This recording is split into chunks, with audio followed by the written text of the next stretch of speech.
যিখন সমাজ লেনিন চে ভাগত যদি বিষ্ণুৱে বিচাৰিছিল সেইখন সমাজৰ কথাহে কৈছো। আজি কোন লেনিন আছে, কোন চে আছে, কোন পদেত আছে, এই ব্যৱস্থাটো চেঞ্জ হ'ব না কোনো পদেত হ'ব?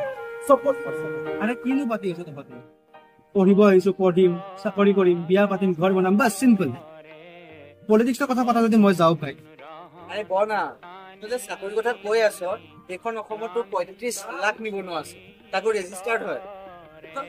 আমাৰ ইয়াত চাকৰি ক'ত তই নিজে কচোন। আৰে ভালকে পঢ়িলে চাকৰি পাবই ন। ৰুবুল কাকাকে চা, তই নিজে বচোন, এতিয়া তই নিজে চাচোন। এতিয়া APSC UPSC ৰেচত সকলোবোৰ দৌৰি ফুৰিছে। যোৱা বছৰ APSC পোষ্ট কেইটা আছিল? 289টা। আৰু এপ্লিকেণ্ট কিমান? 57,000। বন্ধু 57,000, বাকী 56,000 কি তই গাধ বুলি কওঁ? হা এতিয়া উপায়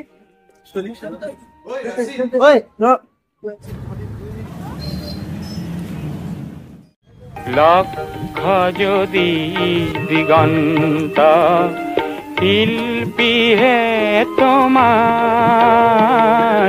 লক্ষ যদি দিগন্ত শিল্পী হে তোমার।